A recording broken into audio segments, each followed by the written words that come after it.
Today we're continuing to read the brothers Karamazov.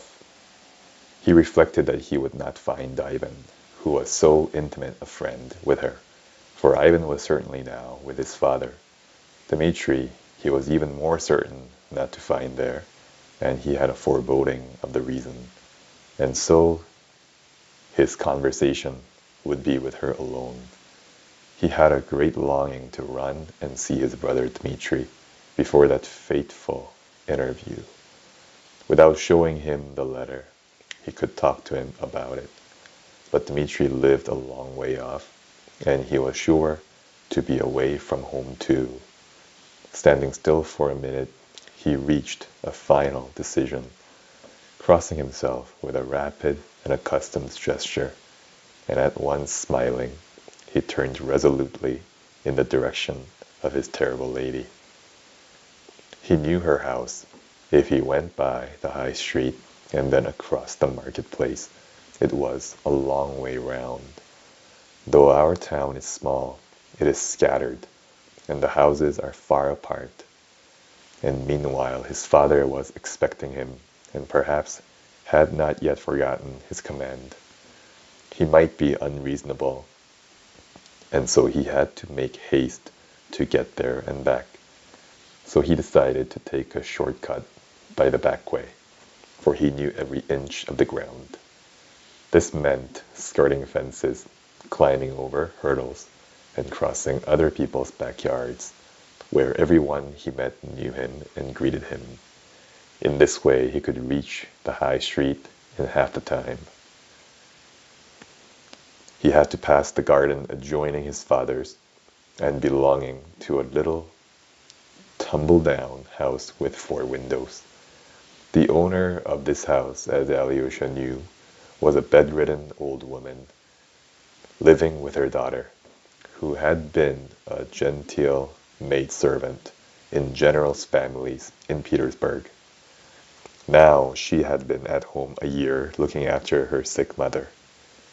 She always dressed up in fine clothes, though her old mother and she had sunk into such poverty that they went every day to Fyodor Pavlovitch's kitchen for soup and bread, which Marfa gave readily. Yet, though the young woman came up for soup, she had never sold any of her dresses, and one of these even had a long train, a fact which Alyosha had learned from Rakitin, who always knew everything that was going on in the town. He had forgotten it as soon as he heard it, but now, on reaching the garden, he remembered the dress with the train, raised his head, which had been bowed in thought, and came upon something quite unexpected. Over the hurdle in the garden, Dmitri, mounted on something, was leaning forward, gesticulating violently, beckoning to him, obviously afraid to utter a word for fear of being overheard. Alyosha ran up to the hurdle. "It's a good thing you looked up. I was nearly shouting to you," Mitya said in a joyful, hurried whisper. "Climb in here quickly. How splendid that you've come. I was just thinking of you." Alyosha was delighted too, but he did not know how to get over the hurdle. Mitya put his powerful hand under his elbow to help him jump. Tucking up his cassock, Alyosha leapt over the hurdle with the agility of a bare-legged street urchin. "Well done. Now come along," said Mitya in an enthusiastic whisper. "Where?" whispered Alyosha, looking about him and finding himself in a deserted garden with no one near but themselves.